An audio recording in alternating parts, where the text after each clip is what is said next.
Hello students, today we will start next topic in chapter number 10, inverse variation और indirect variation. तो name से clear है inverse variation. तो यहाँ पे जैसे हमने लास्ट लेक्चर में किया था डायरेक्ट वेरिएशन, तो उसमें क्या था, एक क्वांटिटी इंक्रीज़ हो रही है तो दूसरी भी इंक्रीज़ हो रही है, एक में डिक्रीज़ दूसरी में भी डिक्रीज़. तो इन्वर्स में क्या होगा, उसके ऑपोजिट होगा. अगर एक क्वांटिटी में इंक्रीज़ हो रहा है तो दूसरी क्वांटिटी क्या होगी, डिक्रीज़. अगर एक डिक्रीज़ हो रही है तो दूसरी क्या होगी, increase. So two quantities x and y are said to be vary indirectly or in inverse proportion if there exists a relation product of those quantities remains constant, means x y is equal to k. आता है कैसे, देखिए, x is inversely proportional to y. यहाँ पे 1/y लिखा है तो x is inversely proportional to y. तो प्रोपोर्शनैलिटी साइन को हटाने के लिए हमने वहाँ पे लिख दिया कांस्टेंट k और यहाँ पे इज इक्वल टू का साइन आ गया, तो x is equal to k is a constant 1/y. y इधर x के साथ मल्टीप्लाई हो गया तो x y is equal to k. That means product remains constant, right.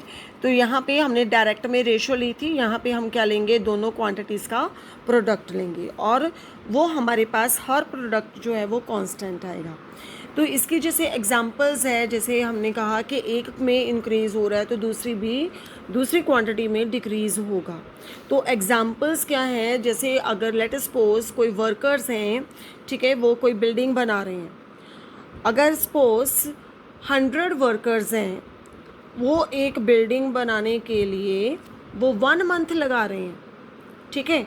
तो लेट अस सपोज 50 वर्कर काम छोड़ के चले गए, बाकी बच गए 50 वर्कर्स. तो अब जो 50 वर्कर बच गए वो सेम बिल्डिंग को बनाने के लिए वो कितना टाइम लगाएंगे, 1 मंथ से ज़्यादा लगाएंगे कि 1 मंथ से कम लगाएंगे. तो देयर इज़ अ लॉजिक कि अगर वर्कर जो हैं वो डिक्रीज़ हो गए तो ऑब्वियसली उनको उसी बिल्डिंग को बनाने के लिए कितना टाइम लगेगा, पहले से ज़्यादा लगेगा, 1 मंथ से ज़्यादा लगेगा. तो workers decreased, time increased. So this is a case of inverse variation. ऐसे ही आपने स्पीड की बात करते हैं, जैसे आप कार ड्राइव कर रहे हो तो अगर आप सपोज किसी डिस्टेंस पे आपने पहुंचना है, ठीक है, आपने सपोज जलंधर से अमृतसर जाना है, तो अगर आप 60 किलोमीटर पर आवर की स्पीड से जा रहे हो तो आपको टाइम लग रहा है 2 आवर्स, ठीक है. अगर आप स्पीड इंक्रीज़ कर देते हो, अगर आप जलंधर से अमृतसर जाओगे 100 किलोमीटर पर आवर की स्पीड से, तो क्या आप सेम टाइम पर पहुंचोगे कि कम टाइम पे फिर पहुंचोगे, कम टाइम पे पहुंचोगे. दैट मीन्स कि अगर स्पीड आपकी कार की इंक्रीज़ हुई है तो आपको उस डिस्टेंस को कवर करने के लिए टाइम कम लगा है, राइट. तो ये हमारी जो एग्जांपल्स ऐसे, this are the examples of inverse variation. Okay. तो अब इसी से रिलेटेड आपकी एक्सरसाइज में क्वेश्चंस हैं 10.2 में. तो see section B first question है हमारे पास कि factory require 42 machines to produce given number of articles in 63 days and find the number of machines required to produce same number of article in 54 days. ठीक है. अब machines चाहिए हमें, number of articles को. अगर वो 63 डेज़ में produce, कितनी मशीन्स आर्टिकल प्रोड्यूस कर रही हैं, 42 मशीन्स प्रोड्यूस कर रही हैं आर्टिकल्स को, ठीक है.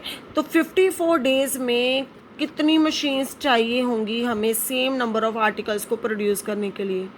अब डेज़ यहाँ पे कम हो गए तो मशीन्स हमें फिर उतनी आर्टिकल्स को, नंबर ऑफ़ आर्टिकल फिक्स्ड हैं, ठीक है. 63 डेज़ में 42 मशीन्स चाहिए हमें आर्टिकल प्रोड्यूस करने के लिए. तो 54 डेज़ में कितनी मशीन्स चाहिए होंगी, कम चाहिए होंगी कि ज़्यादा चाहिए होंगी, ज़्यादा, राइट. तो दैट मीन्स टाइम, जो डेज़ हैं वो डिक्रीज़ हो गए, मशीन्स क्या हो गई, इंक्रीज़.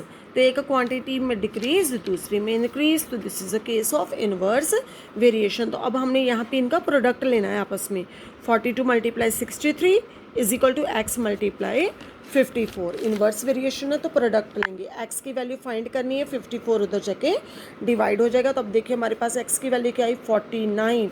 तो पहले 42 मशीन्स थी, अब 49. तो नंबर ऑफ मशीन्स इंक्रीज हो गई. ओके. तो इस तरह से ये हमने सम करने हैं इनवर्स वेरिएशन के। इसी से रिलेटेड सेकंड क्वेश्चन है 6 taps of equal capacity can fill a tub in 30 minutes. How many taps can fill it in 20 minutes? अब 30 मिनट्स में टब को कितने टैप फिल कर रही हैं? 6 टैप। तो 20 मिनट मतलब कम टाइम में कितने टैप फिर एक सेम क्वांटिटी पे सेम कैपेसिटी को फिल करने के लिए टैप चाहिए? ऑब्वियसली ज़्यादा। ठीक है, तो ये भी इनवर्स वेरिएशन का है केस। यहाँ पे दो चीज़ों के बीच में रिलेशन है, टैप्स और टाइम। यहाँ पे टाइम आपने मेंशन कर देना है, आवर्स में है, मिनट्स में है, सेकंड्स में है, तो वो आपने मेंशन करना है। तो 6 taps 30 minutes, x tap 20 minutes. This is a case of inverse variation. तो यहाँ पे भी हम मल्टीप्लाई करेंगे 6 इंटू 30, एक्स इंटू 20। तो एक्स की वैल्यू फाइंड करनी है और जो 20 है वो उधर जाके क्या हो जाएगा? डिवाइड। ओके, तो I hope this topic is clear to you and do the homework with this. Thank you.